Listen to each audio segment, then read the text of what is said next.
औज़ु बिल्लाहि मिनश शैतानिर रजीम बिस्मिल्लाहिर रहमानिर रहीम अस्सलामु अलैकुम व रहमतुल्लाहि व बरकातुहू। हमारी आज की कहानी का उन्वान है कौम की खातिर ईसार।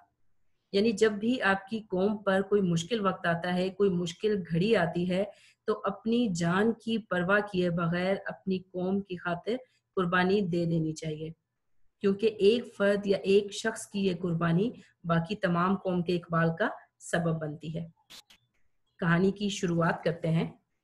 एक था जंगल, जिसके एक हिस्से में रीछ रहा करते थे और दूसरे हिस्से में बंदर। एक दिन रीछों की जी में आई कि क्यों ना सारे जंगल पर कब्जा कर लें। चुनाचे उन्होंने बंदरों पर हमला कर दिया और उन्हें मार मार कर भगा दिया और सारे जंगल पर कब्जा कर लिया। बंदरों से उनका वतन छूट गया, जंगल के फल छूट गए और वो हैरान और परेशान आवारागर्दी करने लगे। ये हाल देखकर एक बंदर का दिल बहुत कोड़ा। उसने सबको जमा किया और कहा, मेरी बात मानो, मुझे जख्मी कर दो, जगह जगह से खाल नोच लो और जहां से हमें निकाला गया है वहीं फेंक दो। मैं कुछ तदबीर करूंगा और रीछों की बला से निजात मिल जाएगी और तुम्हें अपना वतन वापस मिल जाएगा। बंदर ऐसे गमगुसार और इसार मन से ये सलूक करना तो ना चाहते थे, मगर आखिर मान गए और उस बंदर को अधमुआ करके उस जंगल में डाल गए। रीछों ने एक जख्मी बंदर को देखा और पूछा, तुम यहाँ कैसे आए? तुम्हें मालूम ना था कि हम इस जंगल के वाहिद मालिक हैं? जख्मी बंदर ने आहें भरते हुए जवाब दिया, मैंने अपने साथियों को तुम्हारा गुलाम बनकर रहने को कहा, तो उन्होंने मेरा ये हाल कर दिया। अब वो एक ऐसे जंगल में चले गए हैं जहां हर तरफ हरी भरी घास का फर्श बिछा हुआ है, चश्मे ठंडा पानी उगल रहे हैं और फलदार दरख्तों के बेशुमार जंगल हैं। जंगल क्या है, गोया जन्नत है। रीछ हरीस तो होते ही हैं, यानी लालची।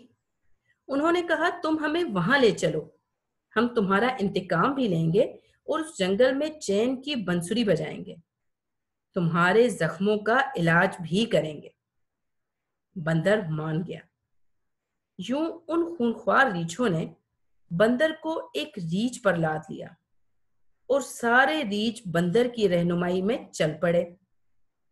रात भर चलते रहे।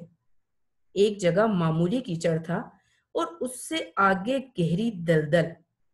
बंदर ने कहा, इस दलदल से आगे वो जंगल है जिसे जन्नत नजीर कहा जाता है। तुम बेखतर आगे बढ़ो और मेरे पीछे चले आओ। रीछ आगे बढ़ते गए और दलदल में धंसते गए। एक के बाद एक वो दलदल के पेट में उतरते गए, हत्ता के आखिरी रीछ तक दलदल के पेट में उतर गया। अगली सुबह को सारा जंगल सुनसान था और किसी रीछ का कोई पता ना था। बंदर खुशी मनाते हुए वापस आए और सारे जंगल के मालिक बन गए। यूं एक बंदर का ये ईसार सारी कौम का इकबाल बन गया।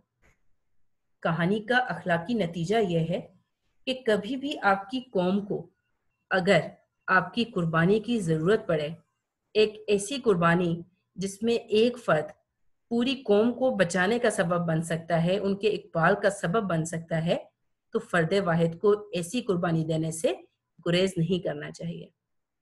अपना बहुत ख्याल रखिए। मुझे दीजिए इजाजत। अल्लाह हाफिज।